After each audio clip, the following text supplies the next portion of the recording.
오늘 본문은 솔로몬의 성전 건축에 관한 내용입니다. 우리가 성전에 대하여 꼭 알아야 할 중요한 점이 하나 있는데, 그것은 성전은 하나님께서 백성을 만나 주시는 것이지 하나님께서 거하실 곳이 없어서 사람들이 하나님을 위하여 거할 초소를 만들어주는 것이 아니라는 것입니다. 사람들에게 성전이 필요한 것이지 하나님에게 성전이 필요하지 않습니다. 하나님은 영이시라 비와 바람과 햇빛을 피할 공간, 또 잠을 자거나 휴식을 취할 공간, 이러한 것이 필요하지 않습니다. 하나님은 이사야 66장 1절에서 하늘은 나의 보좌요 땅은 나의 발등상이라 너희가 나를 위하여 무슨 집을 지으랴 내가 안식할 처소가 어디랴 이렇게 말씀하십니다. 하나님은 안식할 처소가 필요 없으시고, 그리고 하늘과 땅 이 자체를 만드시고 이것보다 더 크시다. 그런데 어떻게 너희들이 만든 성전에 거하겠느냐 이렇게 반문하십니다. 솔로몬은 성전을 건축한 후에 열왕기상 8장에서 이렇게 고백을 했어요. 하나님이 참으로 땅에 거하시리이까 하늘과 하늘들의 하늘이라도 주를 용납하지 못하겠거든 하물며 내가 건축한 이 성전이오리이까. 하늘 중에 하늘도 하나님을 품을 수 있는 공간이 못 되는데 겨우 사람이 만든 성전에 어떻게 하나님이 거하시겠느냐 이렇게 고백을 합니다. 그렇다면 왜 하나님께서 성전을 지으라고 말씀하셨습니까? 그것은 하나님께서 죄 지은 사람들을 만나 주시기 위해서입니다. 죄 지은 자들은 더러워서 지극하기 거룩하기 이를 데 없는 하나님을 보면 그 즉시 죽임을 당합니다. 그래서 하나님께서 성전에서 죄인들을 거룩하다 이렇게 받아주시며 이 성전에서 만나주십니다. 그래서 이 죄인된 사람들은 하나님을 볼 수 없으므로 하나님께서 성전을 사람들로 만들게 하셔서 그곳에서 사람들이 죄사함을 받는 제사를 드리며 이들을 거룩하다 이렇게 여기셔서 제사장을 통해 만나주십니다. 그래서 이 성전은 사람들에게 필요한 것이지 절대로 사람들이 거할 장소로 필요한 것이 아닙니다. 묵인실이라고 들어보셨는지요? 면역력이 떨어진 사람들을 보호하기 위해서 특수 공기 여과 장치를 통해서 이 공기를 걸러냅니다. 이래서 어떤 균, 바이러스, 곰팡이, 그 다음에 먼지 이러한 것들이 없는 이러한 병실을 묵윤실이라고 합니다. 이러한 묵윤실은 또 전자나 우주 부품과 같이 이런 먼지가 들어가면은 안 될 기계들을 만들 때에도 필요합니다. 그래서 묵윤실에서 작업하는 작업자는 이 머리 위에서부터 발끝까지 특수복을 입고 들어갑니다. 이 들어갈 때에도 먼지나 균이 있으면 안 되므로 공기 샤워기나 인공 분사 규류를 통해서 모든 걸 제거한 이후에 이 묵윤실에 들어갑니다. 이런 묵윤실이 성전을 이해하는데 크게 도움이 됩니다. 하나님께서 처음 세상을 지으셨을 때 모든 곳이 어떤 죄도 없고, 그래서 세균이나 바이러스나 이러한 먼지가 없는 정말 낙원이었습니다. 그런데 아담과 하와가 죄를 지으면서 그때부터 이 세상에 죄가 만연되었습니다. 우리가 균이나 바이러스가 우리 눈에 보이지 않습니다. 그렇듯이 이 죄가 보이지 않아요. 최근에 나온 앱 중에 확진자가 이게 접근하면은 이 스마트폰에서 알려주는 이러한 앱도 나왔어요. 이러하듯이 하나님에게는 죄가 어디에 있는지, 누가 죄인인지 이것이 검색이 됩니다. 그래서 우리가 눈에 보이지 않는다고 해서 균이 없다, 바이러스가 없다 하면 안 되고 또 죄가 없다 하면 안 되는 것입니다. 바로 이러한 죄로 인한 죄 때문에 이로 인한 세균이나 바이러스 등 때문에 사람들의 평균 수명이 80에서 90으로 짧아졌고 그리고 하나님을 볼 수가 없는 것입니다. 죄가 있는 사람은 더러워서 거룩하신 하나님을 보게 되면 그 즉시 죽임을 당하는 것입니다. 그래서 하나님은 오염된 사람들을 만나주시기 위해서 무균실과 같은 장소가 필요합니다. 이것이 바로 성전입니다.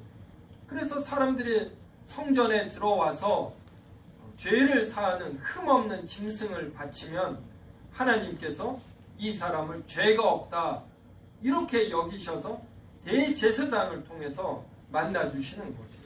특별히 대제사장은 거룩하기 이를 데 없는 지성소, 그러니까 성소 중에 성소인 이 지성소에 사람들의 죄를 사하는 피를 가지고 가서 하나님을 만납니다. 지성소야말로 아무 흠이 없는 무균실이다 이렇게 볼 수 있고, 그러면 예수 그리스도는 누구이시냐면 바로 이러한 성전과 대제사장을 나타내십니다. 예수님이 바로 우리를 만나 주시니까 성전 자체이시고, 그리고 자신을 제물로 하여 자신이 대제사장이 되어서 최종적인 제사를 지내신 이러한 대제사장이 되십니다. 솔로몬은 오늘 본문 4절을 보십시오. 이제 내 하나님 여호와께서 내게 사방의 태평을 주시매 원수도 없고 재앙도 없도다 라고 말합니다. 5절도 보십시오. 여호와께서 내 아버지 다윗에게 하신 말씀에 내가 너를 이어 내 자리에 오르게 할 내 아들 그가 내 이름을 위하여 성전을 건축하리라 하신 대로 내가 내 하나님 여호와의 이름을 위하여 성전을 건축하려 하오니, 이것은 여호와께서 솔로몬 때 성전을 지을 수 있도록 솔로몬에게 사방의 태평을 주셨다라는 의미입니다. 사람에게 성전이 필요하셔서 하나님께서 사람을 통하여 건축하십니다. 그래서 이 성전이 솔로몬 때 이루어지도록 이 앞선 왕이 다윗을 강력한 왕으로 하나님이 삼으십니다. 그래서 사방의 적들을 물리치고 성전 건축에 필요한 막대한 물질과 비용을 준비해 두었어요. 그리고 이것이 솔로몬 때 가장 이스라엘이 넓은 영토와 국력을 자랑해서 사방에 태평이 확립되었습니다. 주변 국가가 과감하게 솔로몬이 왕으로 있는 이스라엘을 공격할 생각을 못하는 것이에요. 그래서 태평이 주어지고 성전 건축 비용이 다윗 때서부터 준비가 된 것입니다. 그래서 이 구절은 하나님께서 사람들을 위하여 성전을 준비하시는구나, 이 일에 사람들이 사용하시는구나, 이것을 나타내는 것이에요. 그리고 최종적으로 성전이 상징하는 예수 그리스도를 하나님께서 때가 되면 준비하셔서 우리에게 주신다, 이것을 또 의미하는 것입니다. 오늘 이 본문을 더 깊이 이해하려면 하나님께서 다윗에게 성전 건축에 관하여 하신 말씀이 있습니다. 방금 읽은 5절에서 여호와께서 다윗의 아들로 성전을 건축하게 하신다, 이러한 내용이 있는 대목을 찾아보겠습니다. 사무엘하 7장 5절부터 12절입니다.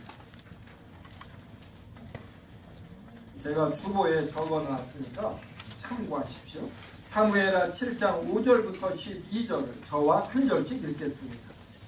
가서 내 종 다윗에게 말하기를 여호와께서 이와 같이 말씀하시되 내가 나를 위하여 내가 살 집을 건축하겠느냐.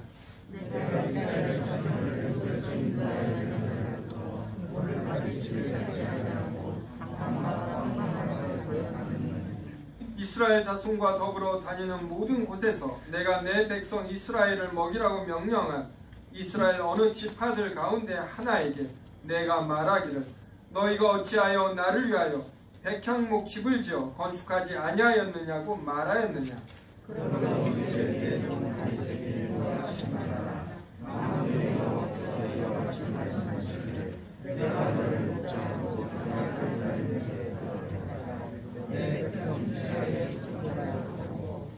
내가 가는 모든 곳에서 내가 너와 함께 있어 내 모든 원수를 내 앞에서 멸하였은즉 땅에서 위대한 자들의 이름같이 내 이름을 위대하게 만들어 주리라. 내가 또 내 백성 이스라엘을 위하여 한 곳을 정하여 지키시고 거절하게 하고 다시 옮기지 못하게 하여 악한 남편으로 너와 같이 그들을 피하지 못하게 하여 전에 내가 사사에게 명령하여 내 백성 이스라엘을 다스리던 때와 같이 아니하게 하고 너를 모든 원수에게서 벗어나 편히 쉬게 하리라. 여호와가 또 내게 이르노니 여호와가 너를 위하여 집을 짓고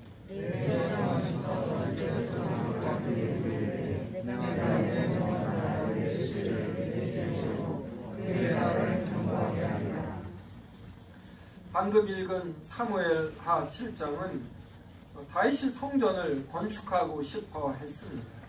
이러한 내용을 선지자 나단에게 말했을 때 하나님께서 선지자 나단을 통해 다윗에게 주신 말씀입니다.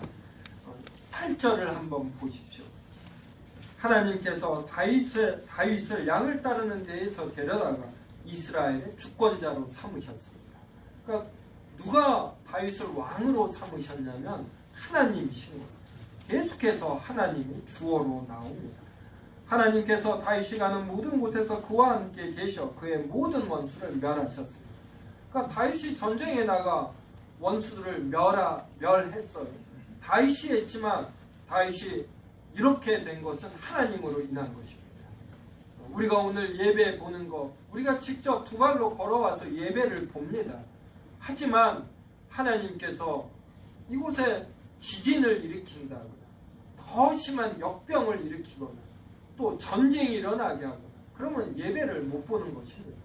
그래서 우리가 두 발로 우리가 걸어와서 예배를 보지만 다윗이 두 발로 가서 그의 힘찬 팔로 적들을 물리치지만 더 먼 원인, 근본 원인은 하나님에게 있는 것입니다. 하나님은 다윗을 통해 이스라엘을 강한 나라로 만드시고 성전 건축 준비가 되게 하신 것입니다. 다윗이 왕이 되고 그 이름이 크게 난 것은 다윗 스스로의 힘이 아니라 하나님의 앞선 도움으로 인한 것입니다. 이것을 우리가 오늘 본문에서 꼭 볼 수 있어야지 됩니다. 10절을 보십시오. 하나님은 이스라엘을 위하여 한 곳을 정하시어 이스라엘을 심으시고 거주하게 하시고 다시 옮기지 못하게 하십니다. 이스라엘이 나라로서 몇백 년 동안 존속되는 것, 이것이 바로 하나님께서 이러한 영토를 주신 것이고 이스라엘로 강하게 하셔 가능하게 하신 것입니다. 사사시대와 다르게 대우하십니다. 사사시대 때에는 이스라엘이 잘못하면 즉시 그것에 대하여 하나님이 응징하셨어요. 근데 이스라엘에 대해서는 더 큰 은혜를 베푸시고 더 오래 참으시며 이스라엘로 큰 수모를 당하지 않게 하시는 것입니다. 사사시대와 다르게 모든 원수에게서 벗어나 편히 쉬게 하십니다. 하나님의 이런 뜻과 의지 때문에 이스라엘이 존속되는 것이지 절대로 유대인 이스라엘 백성이 뛰어나서가 아닙니다. 이스라엘을 통해 성전을 준비하시기를 하나님은 원하신 것이고 이스라엘 후손을 통해 예수 그리스도가 태어나시기를 원하신 것이에요. 바로 이스라엘을 향한 하나님의 사랑과 뜻과 의지 때문에 이스라엘이 존속되는 것입니다. 11절 후반절을 보십시오. 매우 중요한 내용입니다. 여호와가 너를 위하여 집을 짓고, 이것은 완전히 주어가 바뀌었습니다. 다윗이 여호와를 위하여 집을 짓겠다고 했을 때 여호와는 다윗에게 5절 보십시오. 내가 나를 위하여 내가 살 집을 건축하겠느냐, 이렇게 반문하십니다. 이게 아니다, 너 깨달으라, 이렇게 하나님의 말씀하죠. 그리고 11절에서 거꾸로 여호와께서 다윗을 위하여 집을 짓겠다고 하십니다. 다윗을 위한 집이란 다윗의 왕조와 가문을 뜻합니다. 궁극적으로는 다윗의 후손으로 오실 예수 그리스도를 통하여 지어지는 하나님 나라를 의미합니다. 또 다윗을 위한 집, 다윗의 왕조, 다윗의 가문, 이것은 우리가 지난주에도 살펴본 것처럼 성경에 나오는 족보는 그 가문의 위대함을 말하는 것이 아니라 그 가문이 어리석고 죄를 지음에도 불구하고 이들을 택하신 하나님께서 하나님의 뜻을 실현하시기 위하여 이 가문이 오래도록 이어지게 하는 것, 이것을 보이는 것이라고 말했습니다. 13절부터 16절도 한 절씩 읽어보겠습니다. 그는 내 이름을 위하여 집을 건축할 것이요 나는 그의 나라 왕위를 영원히 경고하게 하리라. 나는 그에게 아버지가 되고 그는 내게 아들이 되리니 그가 만일 죄를 범하면 내가 사람의 죄와 인생의 죄로 징계하리라. 내가 내 앞에서 물러나게 한 사울에게서 내 은총을 빼앗은 것처럼 그에게서 빼앗지는 아니하리니 내 집과 내 나라가 내 앞에서 영원히 건설되고 내 왕위가 영원히 건설되리라. 다윗의 아들 솔로몬이 여호와의 이름을 위하여 집을 건축하게 되고 여호와는 그의 나라 왕위를 영원히 경고하게 하십니다. 이것은 다윗의 왕조가 솔로몬을 거쳐 예수 그리스도에게로 이어지는 영원한 하나님 나라를 의미합니다. 따라서 솔로몬이 성전을 짓는 것은 결코 집이 없는 여호와를 위하여 집을 지어주는 것이 아니라 이스라엘이 여호와의 도움으로 영원히 서게 된다는 상징물을 짓는 것입니다. 자신들이 여호와의 영원한 자녀임을 보여주는 건축물을 짓는 것입니다. 이들이 영원히 있다는 것은 여호와께서 그 택한 자손들에게 영원한 아버지가 되고 그들은 여호와에게 영원한 아들이 되는 것입니다. 그 자손이 만일 죄를 범하면 여호와께서 사람의 매와 인생의 채찍으로 징계하시되 절대로 내쫓지 않으십니다. 성도 여러분, 이 말이 얼마나 위로가 됩니까? 부모가 자식을 매와 채찍으로 징계하는 것은 사랑하기 때문입니다. 성숙한 사람으로 만들기 위하여 사랑의 매와 채찍을 사용하되 절대로 쫓아내지 않습니다. 하나님께서 솔로몬을 자녀로서 징계하신다는 것은 예수 그리스도의 보혈의 피를 통해 하나님의 자녀가 된 신자들 모두에게도 이렇게 하신다는 것입니다. 여호와께서 우리 신자들에게 주시는 모든 고난은 사람의 매와 인생의 채찍에 해당합니다. 주께서 그 사랑하시는 자를 징계하시고 아들마다 채찍질 하십니다. 징계가 우리에게 없다면 우리는 사생자, 하나님의 친아들이 아닙니다. 육신의 부모는 잠시 자기의 뜻대로 자식을 징계하지만 오직 하나님은 우리의 유익을 위하여 그의 거룩하심에 참여하시게 합니다. 아브라함, 이삭, 야곱, 요셉, 다윗 12사람 그리고 현재 우리가 받는 모든 고난과 징계는 바로 성숙을 위해서입니다. 사람의 매와 인생의 채찍 없이 사람은 욕심을 버리지 못하고 성숙에 이르지 못합니다. 방금 읽은 15절 보십시오. 내가 내 앞에서 물러나게 한 사울에게서 내 은총을 빼앗은 것처럼 그에게서 빼앗지는 아니하리라. 사울이 지은 죄가 큽니까? 다윗이 지은 죄가 큽니까? 다윗은 아내 부하들이 전쟁에 간 틈에 이 부하의 아내와 간음을 했어요. 이 죄를 숨기기 위해서 부하가 아내와 자게 했습니다. 잠을 안 지자 이 우리아를 맹렬한 전쟁터에 보내 몇 사람과 함께 같이 죽였어요. 이 정도면 탄핵감입니다. 지금으로 하면. 그런데 하나님이 다윗을 버리지 않는 이유가 뭡니까? 사울이 지은 죄가 더 클까? 사울은 제사장이 지내야 되는데 자신이 이 제사를 지냈어요. 이 정도 죄입니다. 어느 죄가 더 큽니까? 우리는 뭘 하려고? 두 가지 다 큰 죄입니다. 근데 한 가지 확실한 건 하나님이 사울에게서 은총을 빼앗습니다.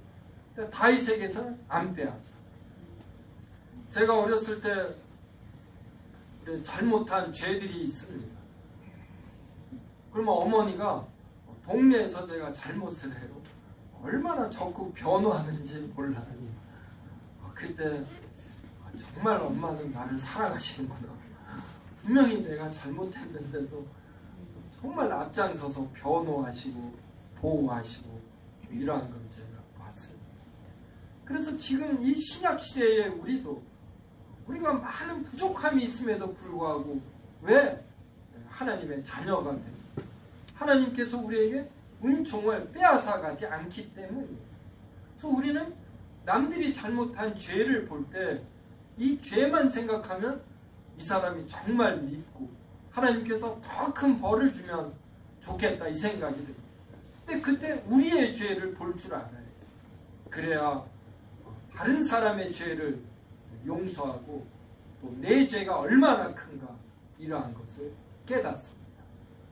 우리가 이러한 죄를 깨닫는 것도 사람의 매와 인생의 채찍이 있기 때문이에요. 왜 목동에게 지팡이가 있습니까? 이 지팡이는 양들을 인도하며 이들이 곁길로 갈 때 이렇게 때리는 매입니다. 이 매는 양이 죽도록 때리지 않아요.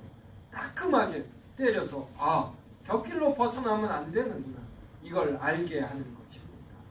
그래서 하나님도 사람의 매, 사람은 사람을 통해서 이렇게 철이 들고 이 혈기가 누그러지고 그런 채찍 맞아본 적 있어요. 저도 매는 맞았어도 채찍은 맞아본 적이 없어요. 이 채찍을 맞으면 얼마나 아프겠습니까? 근데 하나님은 우리를 사랑하셔서 정말 큰 고통을 당하며 사람이 되게 하십니다. 그래서 우리는 부모에게 징계받는 것, 부모에게 채찍질 당하는 것 이런 걸 마음속에 품어두면 안 돼요. 부모가 나를 사람되라고 하시는 것, 그래서 부모가 원하는 게 뭔가 이걸 생각해야죠. 성장하고 나면 우리를 때려줄 징계할 부모도 없습니다. 그때 하나님이 자신의 라이벌, 자신의 경쟁자, 자신이 미워하는 자 이들을 통해서 매를 치십니다. 그때 이 사람 너무 미워하지 마요. 하나님이 이것을 통해서 나에게 전하시고자 하는 바는 무엇인가?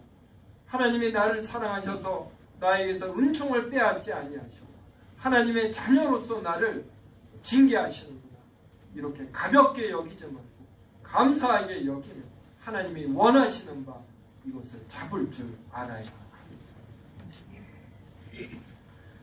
하나님께서 말씀하신 이 내용이 그대로 이루어진 것을 즉 하나님께서 다윗에게 솔로몬에게 말씀하신 내용이 그대로 이루어진 것을 보여주는 내용이 마태복음 1장의 족보입니다.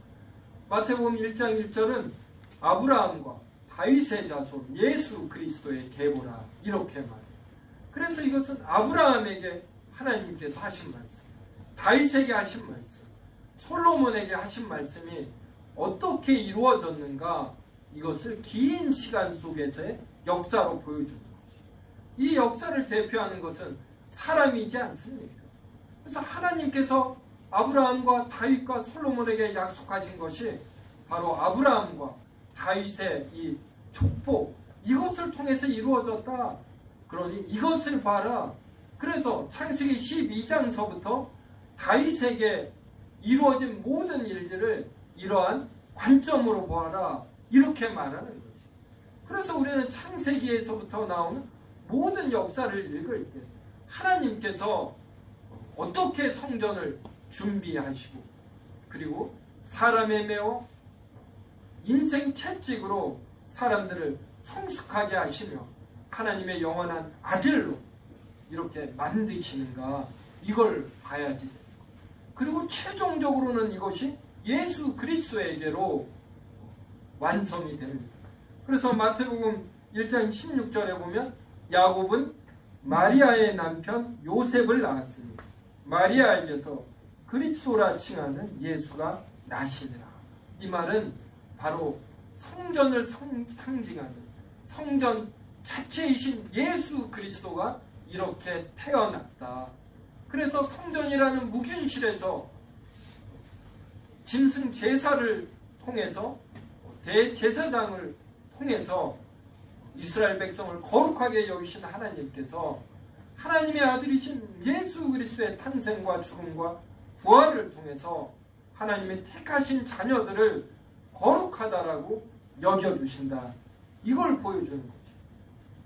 그래서 이렇게 다 연결이 됩니다.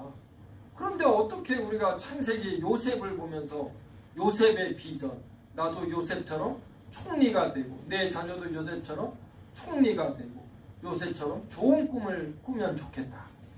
이러한 해석을 할 수가 있습니까? 이러한 해석은 매우 낮은 수준이 되는 것입니다.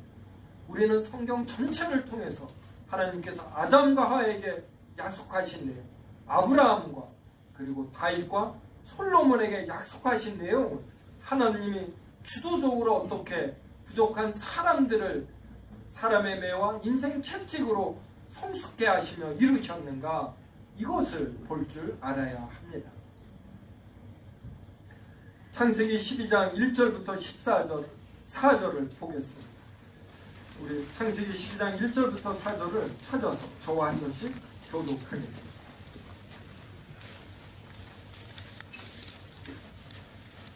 여호와께서 아브라함에게 이르시되 너는 너의 고향과 친척과 아버지의 집을 떠나 내가 내게 보여줄 땅으로 가라. 내가 너를 큰 민족을 이루어 내게 복을 주며 내 이름을 축대하리라 하시니라. 너는 복이 되리라.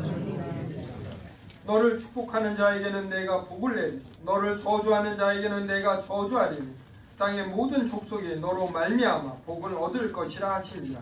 이에 아브라함이 여호와를 찾아가고 롯도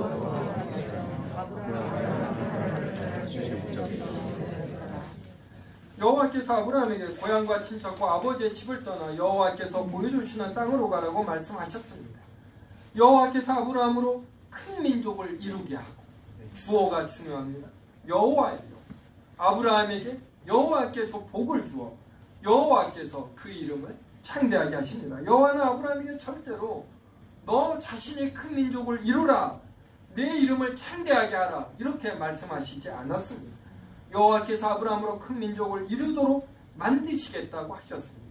아브라함의 이름을 여호와께서 창대하시게 하시겠다고 하셨습니다.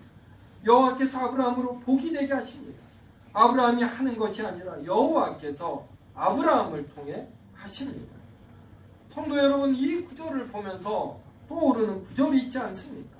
바로 우리가 사무엘하 7장에서 읽은 구절에 있는데, 땅에서 위대한 자들의 이름같이 내 이름을 위대하게 만들어 주시고, 하나님께서 다윗의 이름을 위대하게 만들어 주시고 하나님께서 아브라함의 이름을 위대하게 만들어 주시고, 왜 이들의 이름을 위대하게 만들어 주시고, 이것은 개인의 입신양명이라는 관점이 아니라 이들이 위대하여져서 민족을 구성하는 것, 그리고 나라를 구성하는 것이고, 이것은 하나님 나라를 상징하는 것입니다. 그리고 최종적으로 예수 그리스도를 통한 하나님 나라를 하나님께서 이루시는 것이에요. 바로 이 일에 사용하도록, 이 일이 이루어지도록 하나님께서 아브라함과 다윗의 이름을 위대하게 하시는 것이에요. 그리고 이 위대함의 궁극적, 본질적 의미는 사람이 하나님을 알아서 위대하게 되는 것이에요. 하나님의 자녀가 되는 것, 이것보다 더 위대한 일은 없는 것입니다. 그래서 이러한 의미에서 위대하게 하신다는 것이고, 우리는 성경을 보면서 입신양명이라는 이러한 어떤 육신의 정욕, 이생의 자랑, 이러한 것에 빠지면 절대로 안 됩니다.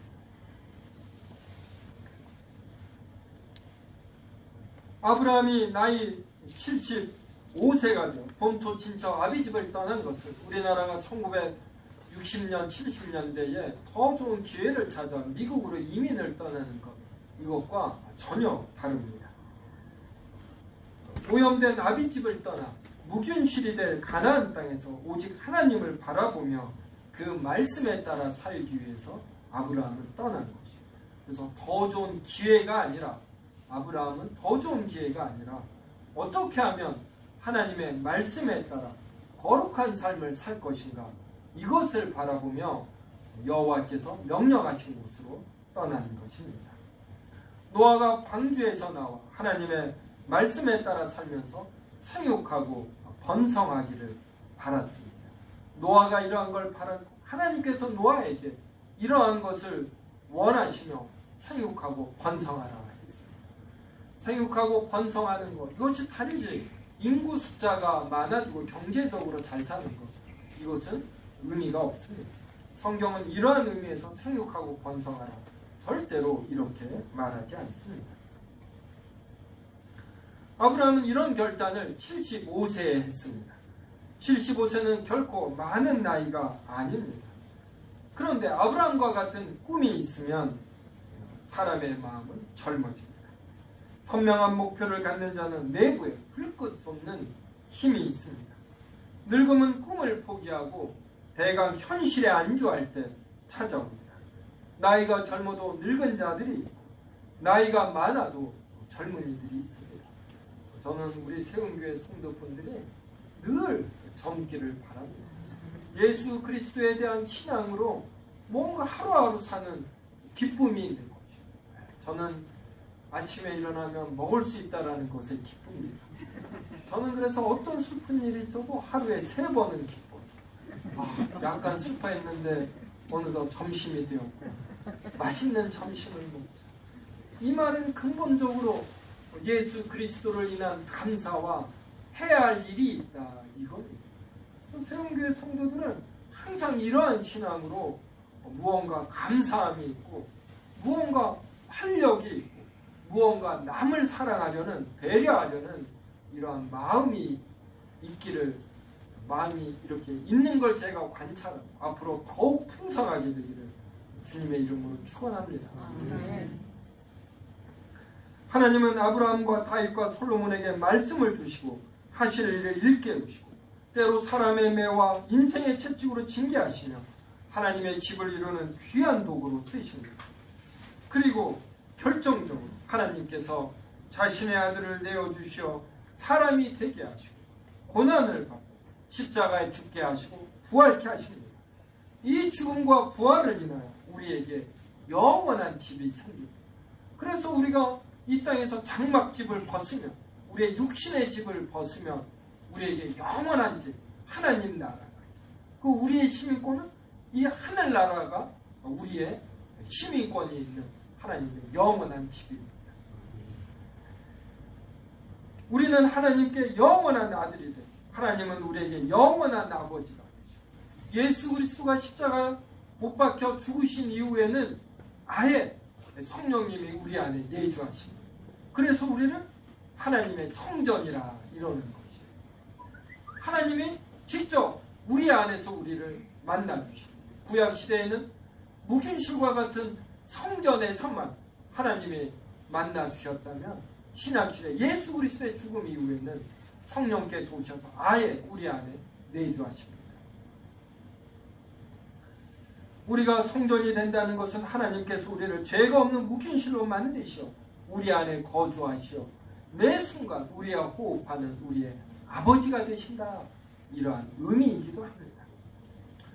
오늘은 창세기 12장에 아브라함에게 하신 말씀, 사무엘 7장에서 다윗에게 하신 말씀, 그리고 마태복음 1장에 나와 있는 족보, 이러한 것을 살펴보았는데 서로 연결되지 않습니까?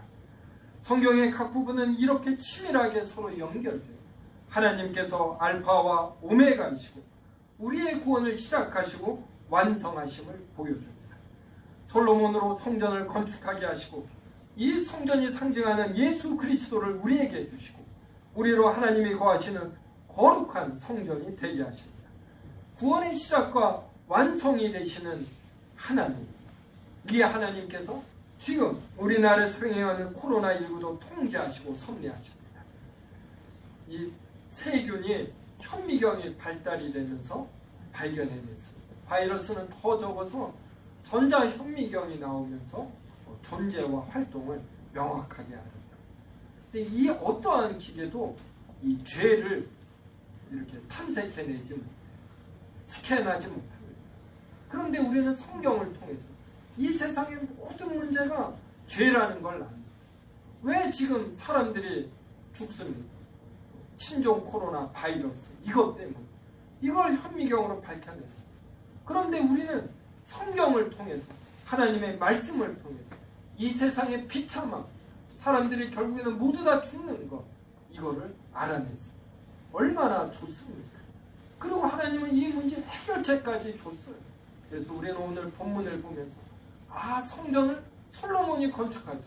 하나님께서 솔로몬에게 사방에 태평을 주시고 성전을 줄 물질과 인력을 주시고, 그래서 성전이 건축되었고, 이 성전이 상징하는 하나님의 아들이신 예수 그리스도에까지 우리에게 주셨구나, 이것을 깨달아야 됩니다. 알파와 오메가가 되시는 하나님께서 코로나19도 통제하시고 종식시키실 것임을 믿으며 담대하게 또 한 주간 생활